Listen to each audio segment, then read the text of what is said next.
What is up, everybody? We are here. It's July 14th, and we are starting our team reviews. That means football is right around the corner. I'm excited. I think the first training camp actually starts next week.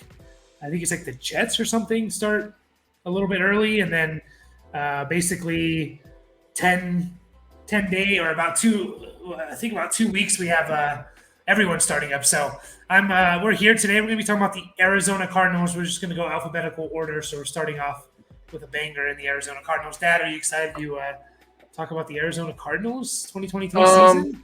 no, but anyway, they already. My God, it's unbelievable. You know how they already got the Cardinals tagged. You know, as the worst roster, worst owner, worst facilities, and then they're going to get the number one draft pick next year. Then they're going to get rid of Kyler Murray. I mean, that's already planned out. I guess I've heard it talked about on legitimate sports talk shows. So I don't know. We'll see. Let's see. We'll Yeah. we'll have to see what happens. Yeah, we will see. I think we're all kind of expecting probably last in the NFC West, I would say. And maybe, like we said, first overall pick. They also have the Houston Texans pick, so they have a good chance of being in that top three to get either Caleb Williams or Drake May as of now. But yeah, not the best team to start off with, but even the worst teams, they have fantasy producers. So we're gonna look at. I'm gonna share my screen here. We're gonna look at the depth chart here. Um, and we'll start off with the quarterback position. I guess the big question mark for the Cardinals is the quarterback position. Dad, do you think Kyler Murray starts by week 5? No, So you think I he do starts on the not. pup, misses 6 weeks or something? Yeah, I think at a minimum. So what are we talking? 6 weeks? Is that mid October or? Yeah, they'll be into October. Yeah, yeah. He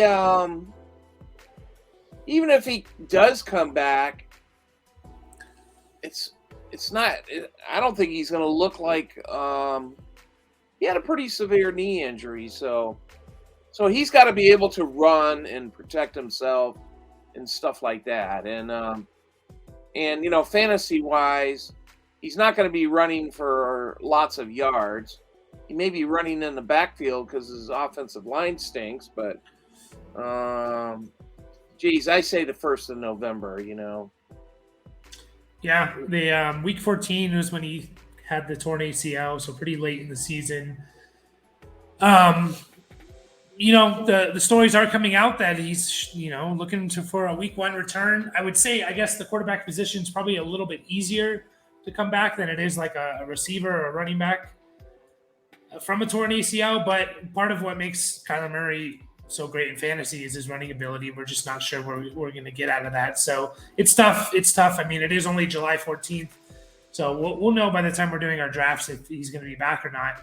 But even then, it's like, what can we expect in terms of the rushing, right? So we kind of want that rushing with Kyler, and he gives you a good floor of rushing. Um, you know, over 500 yards his first 3 years essentially, and then 390 yards last year in 11 games is really good. So in terms of the backups, I mean, they are intriguing only because Kyler's going to be obviously going to miss time. They're intriguing in super flex leagues. I don't think you're going to draft any of these guys in one quarterback leagues, but Colt McCoy still there. I mean, what, he has to be in his 15th season or something crazy, right? Seems Um, like for the last umpteenth years he's been playing, but he goes in and he gets hurt too. So mhm. and he's not a guy. I don't think I think he's more like a dinker and a dunker instead of ball down the field and stuff like that. So that's I Yeah. don't know. If you're desperate for a quarterback, you should get Colt McCoy. Yeah, I mean, again, super flex. Any quarterback is valuable. I actually think it's interesting for the pass catchers, and we'll get into them in just a second. Colt McCoy might not be the worst option. Like, he's probably going to average 220 to 240 passing yards, and someone has to catch those, right? He might be even a little bit more beneficial to the pass catchers than Kyler Murray. He's a veteran. He can throw you the ball, that's for sure. I mean, you don't want him to leading your franchise anymore, but and then there's Clayton Tune, the rookie, who's also intriguing because I think there's a chance that he's starting, and especially in like dynasty leagues. I mean, you want to have him on your team just in case any young quarterback that's going to start. I always go back to Brock Purdy. Just pick him up and just see what happens, right? Like these guys that are getting their first chance to starting, who knows what they can turn into. So Clayton Tune's intriguing, like a 5-year starter, broke a bunch of records of playing at Houston. So, he might transition a little bit easier to the NFL because he has so much playing time under his belt already. But it's tough to really make a case for any of these pass catchers. So we can move on to the running backs if you want, Dad. Yeah, no problem. James Conner is kind of all that's there, in my opinion. I mean, I guess we'll see who the backup's going to be. Keontae Ingram's there. Corey Clement, who's been around. Tyson Williams had a few games there with Baltimore a year or two ago. But it's really James Conner's backfield, which is why I'm really excited about him. Dad, I know you're a little bit lower on James Conner, or not as excited. Yeah, but honestly, he might be, for this team, the Cardinals, he might be the best fantasy relevant person on the team. Yeah. Definitely. I mean, in the last couple of years that he's been with the Cardinals, so you can basically mark down the guy's going to miss 3 or 4 games. He basically has every year that he's played. We've seen him be successful for multiple years now. A couple with the Cardinals, once or twice with the Steelers, and he's kind of like a poor man's. He's kind of like a David Montgomery, a poor man's like Eckler / McCaffrey, where kind of almost half his production or 30% of his production comes from catching the ball, right?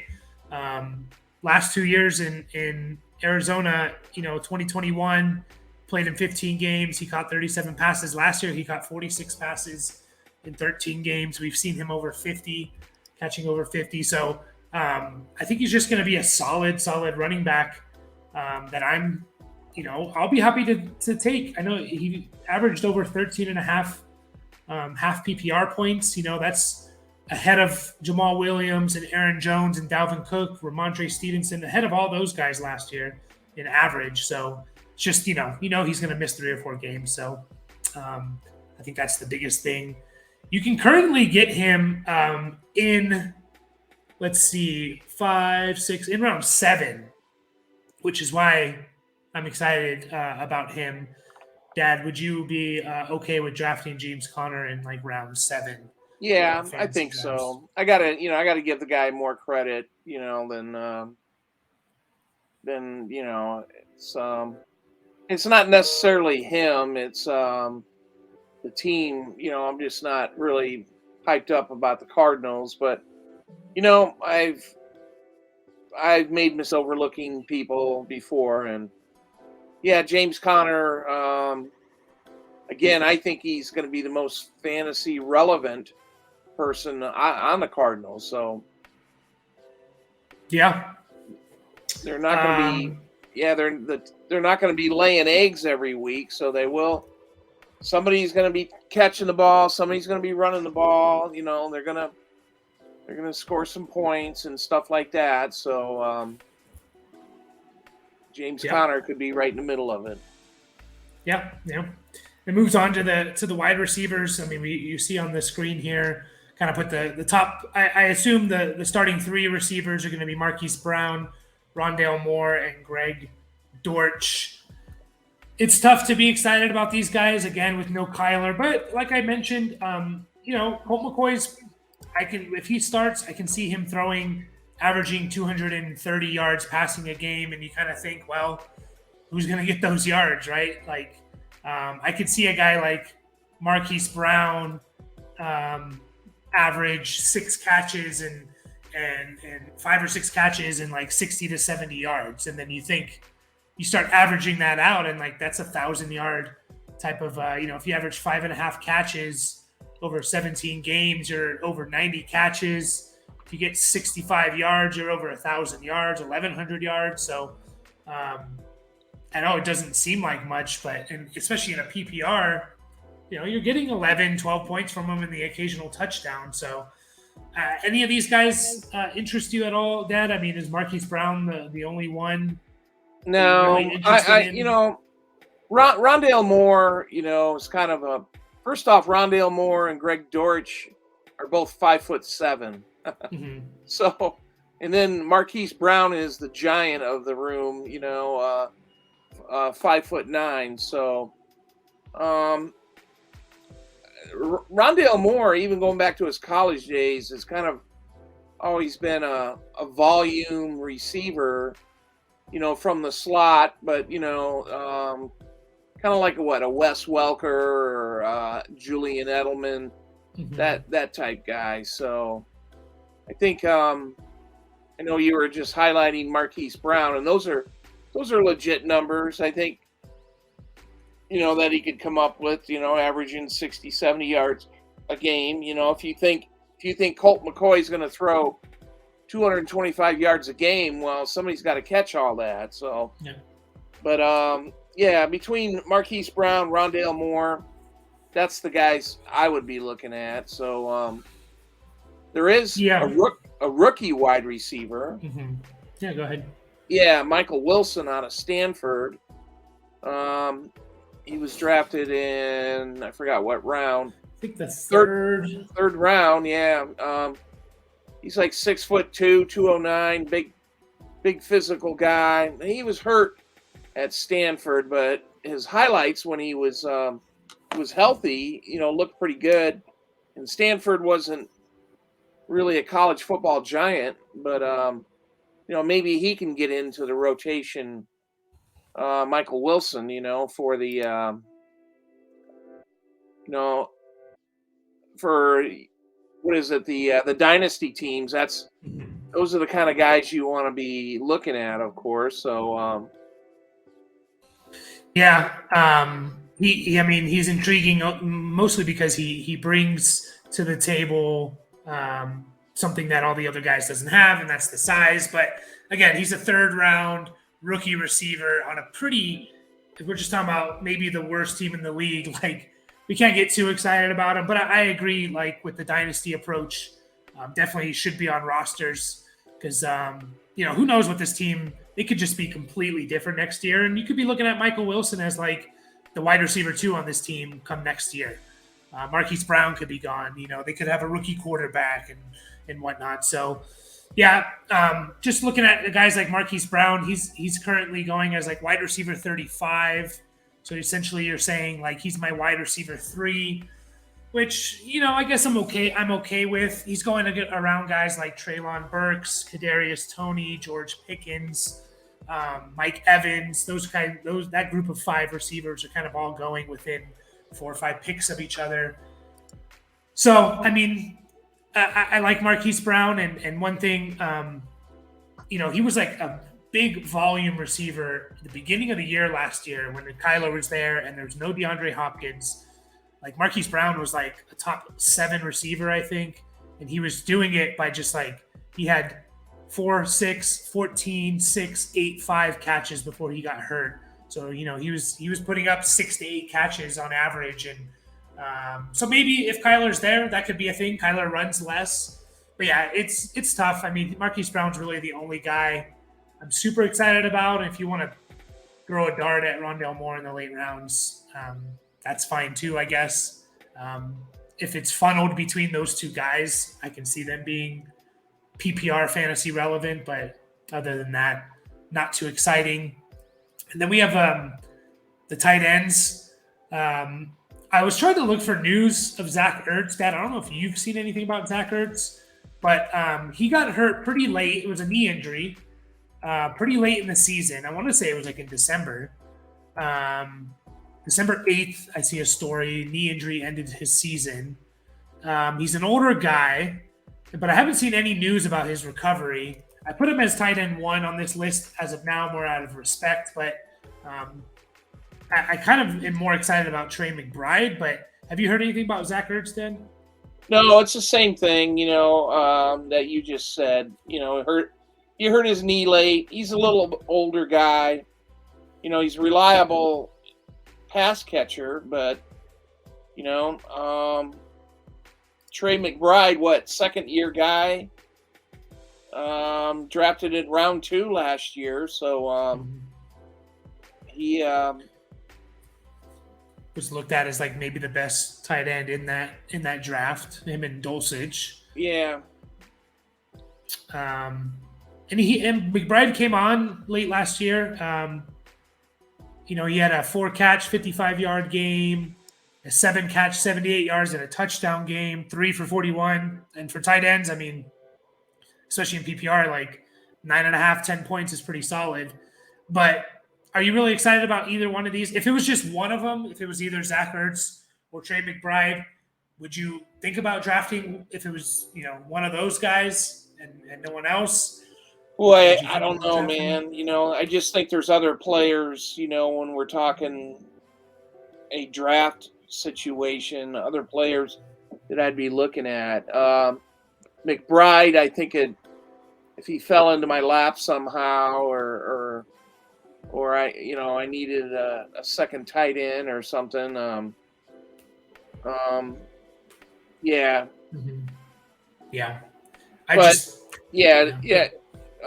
Going back to McBride, all his work, most of his work came from mid-November to the end of the season till early January. So I don't know if he was hurt, but obviously we know the rookie stories that a lot of guys don't really figure out what the hell they're doing until halfway through the season. So yeah. So maybe this guy comes into training camp and he's the man or something. But yeah, I don't think he was hurt. I'm looking at Football Reference, and it has him actually starting like week 3, 4, 5, 6, 7. Even though he didn't record catches in those games, it has him as like starting.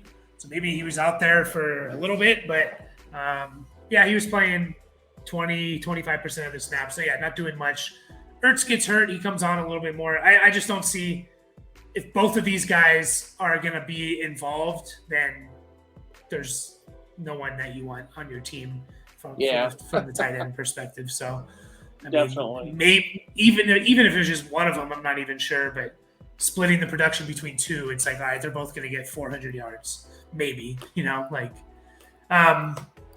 But yeah, I mean, any last words? Do you have a record? If Kyler's there week 1, Dad, do you have like a prediction in terms of their record? I mean, do you see him being the worst team if Kyler's there all year, or do you see him winning 5-6 games if Kyler's there week 1? Geez, I don't know. It's kind of hard to say. I could see 5 games. That's 5-12. That's not very great. So. Yeah. I see. I don't see him being the worst team if Kyler's there all year. I mean, Kyler's not. The players don't tank. So, but if he misses more than 6 games, I don't really see this team winning more than 3-4 games, to be honest. So, in a tough division, I mean, they're by far the worst team in that division, and you got to play those guys 6 times. I don't know their full schedule off the top of my head, but.